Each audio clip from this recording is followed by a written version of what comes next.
রাধে রাধে বন্ধুরা, কেমন আছো তোমরা সবাই? আশা করি গোপালের কৃপায় সবাই ভালো আছো।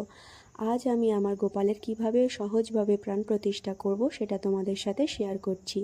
এখানে আমি একটা পাত্রে একটা তুলসী পাতা রেখেছি, তার মধ্যে গোপু সোনাকে চোখে লাল পট্টি দিয়ে রেখে দিয়েছিলাম।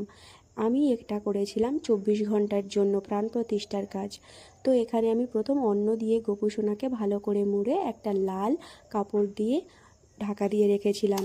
সারাদিনে এইখানে আর হাত দেওয়া যাবে না বন্ধুরা, কেউ আর এই 24 ঘন্টার মধ্যে ছুঁইবে না।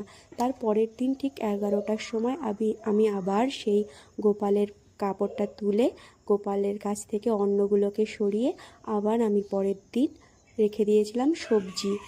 তো তোমরা এখানে যে কোনো বিজোড় সংখ্যায় সবজি নিতে পারো। পরের দিন আবার সেম একইভাবেই তুলসী পাতা রেখে দিয়েছিলাম। আর দেখতে হবে যাতে গোপালের চোখ থেকে এই কাপড়টা না সরে যায়। এখানে আমি 5 রকমের সব কিছু নিয়েছিলাম। তোমরা পারলে বিজোড় সংখ্যা যেমন খুশি নিতে পারো, 7 রকমও নিতে পারো। এখানে আমি 5 রকম নিয়েছিলাম। এরপরে সবজি দিয়ে ভালো করে গোপু সোনাকে ঢেকে রেখে দিয়ে আবার কাপড় ঢাকা দিয়ে 24 ঘন্টার জন্য রেখে দিয়েছিলাম। কিন্তু অবশ্যই করে দেখতে হবে গোপু সোনার চোখ থেকে না এই কাপড়টা সরে যায়, আর সারাদিনে গোপু সোনাকে ছোঁয়া যাবে না। এরপর 24 ঘন্টা কেটে যাওয়ার পর আবারও আমি ফিরে এলাম। দেখতে পাচ্ছ, এবার আমি সবজিগুলোকে আবার নামিয়ে পরিষ্কার করে তুলসী পাতা দিয়ে রেখে দিয়েছিলাম 5 রকম ফল। 5 রকম ফল দিয়ে ভালো করে ঠাকুরকে আমি গোপু সোনাকে আবার 24 ঘন্টার জন্য রেখে দিয়েছিলাম। এইভাবে মোট 4 বার এরকম প্রাণ প্রতিষ্ঠার কাজ চলবে। ফলের পরে আসছে ফুল। ফলগুলোকে আবার আমি ঠিক তেমনভাবে নামিয়ে নিয়েছি। নেওয়ার পরে গোপু সোনাকে মুড়ে দিয়েছিলাম ফুল দিয়ে। 5 রকম ফুল আমি এখানে নিয়ে এসেছিলাম। আর দেখতে পাচ্ছ গোপু সোনাকে কি সুন্দরভাবে সাজিয়ে দিয়েছি।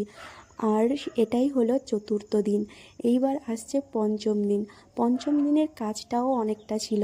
এখানে যদি কোনো ভুল ত্রুটি হয়ে থাকে অবশ্যই কমেন্ট করে জানিও, আর তার জন্য আগে থেকেই ক্ষমা প্রার্থী। গোপু সোনাকে পরের দিন পঞ্চম দিন আমি যেভাবে সেবা দিয়েছি, যার যেমন সামর্থ্য তেমনভাবেই দিতে পারো। আমি এখানে ব্রাহ্মণ ছাড়া নিজেই প্রাণ প্রতিষ্ঠার কাজ সম্পন্ন করেছিলাম। এরপরে পঞ্চম দিনে সকাল থেকে আমার প্রচুর কাজ ছিল বন্ধুরা। দেখতে পাচ্ছ উপরে ভগবানের জন্য বেলুন দিয়ে সাজিয়ে দিয়েছিলাম। একটু ওর জন্য খেলনা নিয়ে এসেছিলাম দুটো। আর এখানে দেখতে পাচ্ছ পঞ্চম দিনে আমি গোপু সোনাকে প্রাণ প্রতিষ্ঠার কাজ শুরু করে দিয়েছি। আমি গোপু সোনার জন্য এখানে ভালো করে সব কিছু আয়োজন করে শুদ্ধভাবে রেখে দিয়েছিলাম। গোপু সোনাকে এবার নামিয়ে নেওয়ার পর প্রথম চোখের কাপড়টা সরিয়ে তার গোপু সোনাকে আয়না দর্পণ করতে হবে, যাতে সে যে জ্ঞান অর্জন করেছে সেটা না বাইরে যায়। আর গোপু সোনা প্রথম আয়নার মধ্যে সেটা নিজের মধ্যে রাখবে। এরপর আসছে গোপু সোনাকে স্নানের কাজ। গোপু সোনাকে আমি এখানে স্নান করার জন্য একটা পাত্রে নিয়ে নিয়েছিলাম তুলসী পাতা। আর গোপু সোনাকে আমি পঞ্চামৃতের একসঙ্গে রেখে দিয়েছিলাম। এটা আমি আলাদা করে আর দেখালাম না। এর মধ্যে 5টা জিনিস একসাথে মিশিয়ে আমি আগে থেকেই ফুল দিয়ে তুলসী পাতা দিয়ে রেডি করে রেখেছিলাম।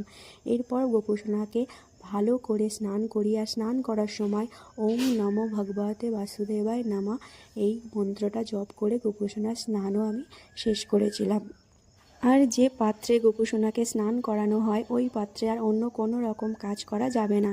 এই পাত্রে শুধু গোপু সোনার স্নানের কাজের জন্যই লাগবে। এরপর গোপু সোনাকে একটা ভালো পরিষ্কার টাওয়াল দিয়ে ভালো করে মুছিয়ে নিলাম। এরপর গোপু সোনার আসছে শৃঙ্গার করা। দেখতে পাচ্ছ, যার যেমন মনের মতো করে সাজিয়ে নেবে। এখানে আমি গোপু সোনাকে খুব সুন্দর করে সাজিয়ে নিয়েছি। আর গোপু সোনাকে কত সুন্দর দেখতে লাগছে তোমরা দেখো। ওকে আয়না দিয়ে দেখাচ্ছিলাম। যাই হোক, এটা হলো সাজানোর কাজ শেষ। এবার আসছে ভোগ। আর সব থেকে বড় কথা, গোপু সোনা তোমরা তোমাদের যে যার মনের মতো সেবা এখানে দিতে পারো, যার যেমন সামর্থ্য। আমি গোপু সোনার জন্য এখানে ফল, মিষ্টি আর একটু পায়েস করেছিলাম, যেহেতু আজকে গোপু সোনার জন্মদিন, প্রাণ প্রতিষ্ঠা। তো এখানে সেবা দেওয়ার পর আমি গোপু সোনার প্রত্যেকটা খাবারের উপরে তুলসী পাতা যেমন রেখেছিলাম, সাইডে একটা টাওয়ালেও রেখেছিলাম, যাতে গোপু সোনা খাওয়ার পরে মুখটা মুছিয়ে দিতে পারি। তো তোমরা সবাই একটা করে টাওয়ালে রেখে দিও। আর গোপু সোনাকে বাড়িতে আনার পরে সত্যি মনটা খুব ভালো লাগছে, ভরে গেছে, একটা শান্তি মনের মধ্যে আছে। তো এখানে আমি গোপুসোনাকে নিজের হাতে খাইয়ে দেওয়ার পর কিছুক্ষণের জন্য বাইরে চলে গিয়েছিলাম, যাতে গোপুসোনা তার নিজের মনের মতো ইচ্ছে মতো খেতে পারে। তো এখানে আমার প্রাণ প্রতিষ্ঠার কাজ শেষ হলো। তো ভিডিওটা কেমন লাগলো সবাই অবশ্যই করে কমেন্ট করে জানিও। আর যদি ভালো লাগে একটা লাইক, শেয়ার আর সাবস্ক্রাইব করে দিও। আর যদি কিছু ভুল ত্রুটি হয়ে থাকে অবশ্যই আমাকে জানিও, আমি সেগুলো পরের বার থেকে অবশ্যই সাবধানে করব। তো দেখা হচ্ছে অন্য একটা ভিডিওতে।